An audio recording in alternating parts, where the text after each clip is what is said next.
Thank you for joining us once again. I am Ashley Mazuri. Our sign language interpreter is Damian Evans. Now, counting and tallying of votes is currently underway at the Law Society of Kenya to determine the next LSK president, vice president, as well as other council members. Candidate for the LSK presidential seat, Faith Adhiambo, has already assumed an early lead ahead of the announcement of results at the LSK headquarters in Nairobi by the Independent Electoral and Boundaries Commission. Now, more than 10,000 lawyers took part in the voting that began at 8 a.m. and ended at 5 p.m. at the 36 polling centers that were set up countrywide. Our reporter, David Mudoka, has been following up the LSK elections all day and now joins us live from the LSK headquarters. Good evening, Mudoka. Faith Adhiambo has assumed an early lead. What else do we know?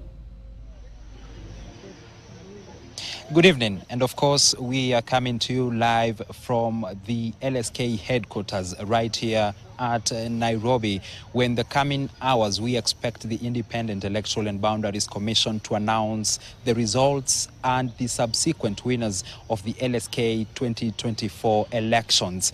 Several seats were up for grabs, including the seat of the LSK president, the seat of the LSK vice president, the seats of council members, as well as the seat of the LSK representative at the Judicial Service Commission. Now, one seat attracted the attention of a majority of the law fraternity, and that is the seat of the LSK president, the seat and the contest of the 51st LSK president. 5 people threw their hats in the ring, among them Faith Adhiambo, who is the outgoing vice president of the Law Society of Kenya. Also, another person to throw her hat in the ring was Caroline Kamende Daudi, who is a former vice president of the LSK. Another person was Advocate Harriet Mboche, as well as lawyers Peter Wanyama, as well as Kipkoech Bernard Ngetich, known to his supporters as KBN. Now, these are not the official results of the IEBC, but Faith Adhiambo has taken an early lead and is poised to become not only the 51st president of the Law Society of Kenya, but also the second woman to ever rise through the ranks and become the president of the Law Society of Kenya.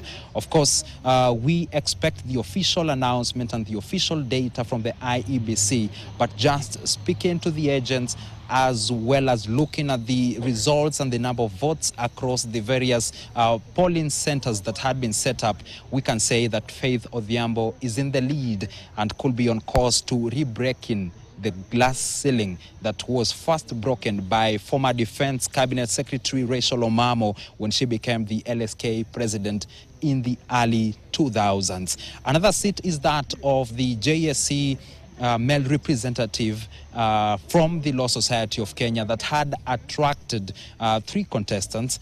2 are contesting it out and squaring it out, and that is the outgoing president of the Law Society of Kenya, that is Eric Theuri, as well as lawyer Omwanza Ombati. That is a close one. It could go down to the wire, still too close to call, but of course we shall be telling our viewers when we get more updates regarding not only that particular race, but also other races, including that of the president. Back to you in studio, Ashley. All right, thank you so much, David Mudoka, for that. Of course, it's not over until the fat lady sings. That is the situation at the Law Society of Kenya headquarters. We'll be going for more details a bit later, but moving on to other stories. Azimio la Umoja One Kenya leader Raila Odinga is set to leave the country again for Rwanda to seek President Paul Kagame's vote in his bid to solidify the East African bloc ahead of the February 2025 AU Commission polls.